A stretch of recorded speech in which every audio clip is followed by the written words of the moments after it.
Hello YouTube and welcome back to another edition of 3 Wide. This past week the Verizon IndyCar Series is at Pocono Raceway for the ABC Supply 500. Going into this race there was many questions, with this being the last high-speed oval for the Verizon IndyCars this season, the last chance to see what the Super Speedway Aero kit had, and if these new improvements that the IndyCar Series thought would work with the new added pieces on the front wings, if they would work to make the racing better at these super speedway tracks. So with all that being said, we'll get into my 3 takeaways from the ABC Supply 500.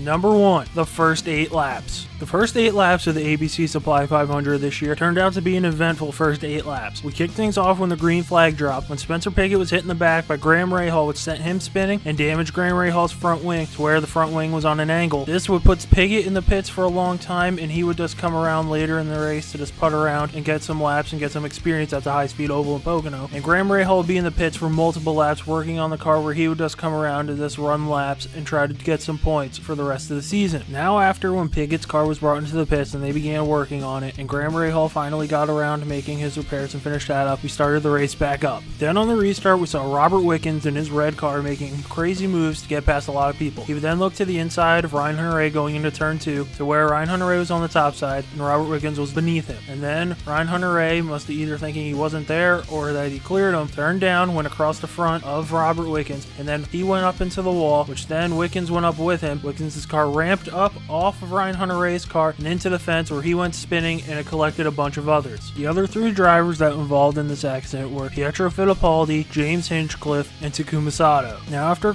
all the cars were stopped that were involved in that wreck, the crowd at Pocono waited with bated breath to see what would happen to the car of Robert Wickens and to see if all the other drivers were okay. As we were waiting for Wickens to get taken out of his car, we saw Ryan Hunter-Reay get out, Takuma Sato get out of his car, James Hinchcliffe gingerly getting out of his car, and Pietro Fittipaldi, who's still recovering from his leg injuries when he was at a sports car race in Spa, get out of his car and wait around. It would then take 10 to 15 minutes, I believe, for the AMR safety crew to get Wickens out, put him in a stretcher, and bring him into the ambulance, where then he was transported to a local hospital. This led to everyone at Pocono checking their phones to see if anyone would post news somewhere that maybe they heard something if they were listening to a scanner. I was looking so much that I blew through 25% of my battery looking for news. This would lead to about 45 minutes later, where Kurt Cavan came out of the infield care center to announce the news with Robert Wickens and the other drivers. Kurt said that the main problem was, since there were 5 drivers in a wreck, that there was a clog up in the infield care center. He then announced when Robert Wickens was brought into the infield care center that he was awake and alert, and then was helicoptered to a nearby hospital. Now if you were at the track, we were brought in late to this news, so we didn't first know. We were then told after. This is why on NBC's broadcast, when they go into the commentator's booth, that then you start hearing the cheering that Robert Wickens is okay, because we heard it late. We didn't hear it when it was first announced because the radio was doing something else. Now after this wreck there was a 2-hour delay to where Pocono had to rebuild the fence, and there was many people calling in question the safety and sturdiness of the fence that Pocono put in, because it did look a tad shady from afar when you saw those pictures, but it was okayed by IndyCar and we went back racing after a 2-hour delay. After this wreck and after this race, many people were calling in the question of why is IndyCar slow at Pocono, they shouldn't be at Pocono anymore. I think that's the wrong question to be asking here, that we should still be at Pocono and we should be racing there for years to come. If we questioned every track that there was a huge wreck at, to where someone went in the fence and destroyed the fence, or someone had huge injuries or have something worse happen to them, that we shouldn't be there, we wouldn't be at a lot of tracks that a lot of series race at in current day racing, whether it be in IndyCar, NASCAR, or anywhere else. If we stopped racing at tracks where stuff like this happened, we wouldn't be racing at Daytona anymore, we wouldn't be at Talladega anymore, the Indianapolis Motor Speedway, we wouldn't be racing there anymore. Kentucky, there was a truck that went to a fence a couple years ago, they wouldn't be racing there anymore. And at Auto Club Speedway, we wouldn't be racing there anymore when Michaela Lotion went into the fence a couple years ago. And of course we all know that we wouldn't be racing at Las Vegas Motor Speedway anymore. So I feel like the proper thing to do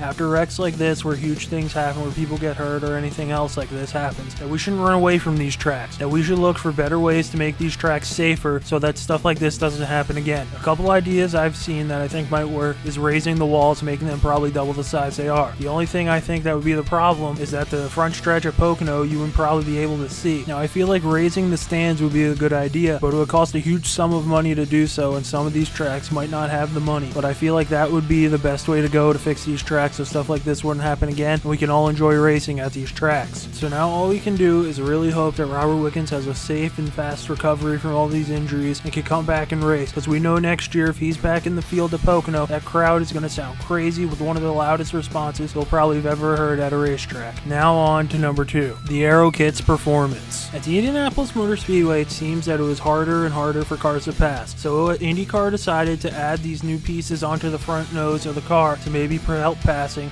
at Pocono. But as we saw from this race, passing was a lot harder for everyone except Alexander Rossi. So now I see going into next year with these same Universal Aero kits, IndyCar is going to make a huge push to try to make these things what they were before the new Universal Aero kit came into play this year, so that we go back to a more of a slingshotty kind of racing, or at the very least just make passing seem a little bit easier than it was at Pocono. Now on to number 3, Rossi's domination. Going into the race this weekend at Pocono, it seemed that the two Penske cars of Will Power and Joseph Newgarden were going to be the two cars to beat as they took the front row. But it turned out to be the car to beat was in third position with Alexander Rossi, who on the first restart went flying by Will Power and really never looked back. When it was all said and done on the day for Alexander Rossi, he led 180 of the 200 laps at Pocono Raceway, and only 4 cars finished on the lead lap. The 4 cars that finished on the lead lap were Rossi, Power, Scott Dixon, and Sebastian Bourdais. With Dixon and Power finishing on the lead lap, they keep their streak of finishing all the miles at the Pocono Raceway still intact. And Joseph Newgarden, who ended up finishing 5th, saw his streak come to an end where he was thus 2.5 miles off of keeping that streak alive. So now with all that being said, we'll get into what to look ahead to this Saturday night at Gateway Motorsports Park for the last oval of the Verizon IndyCar Series season for the Bomarito Auto Group 500. Number 1, how will the cars handle? Last year in the IndyCar's return to Gateway, we saw on the pace laps Tony Kanaan spin out and put his car in the wall before the race started. And then we saw Will Power, who had a great looking car in qualifying on the first laps, spin out and crash, collecting Ed Carpenter and a couple of others. We also saw the great pass for the win between Joseph Newgarden and his teammate Simon Pagenaud, where Newgarden shot it in under Pagenaud, gave him a bump, kind of like a NASCAR pass, took the lead and would never look back. And just looking at how the championship ended up, if Newgarden maybe wouldn't have made that pass, he could have potentially lost the championship.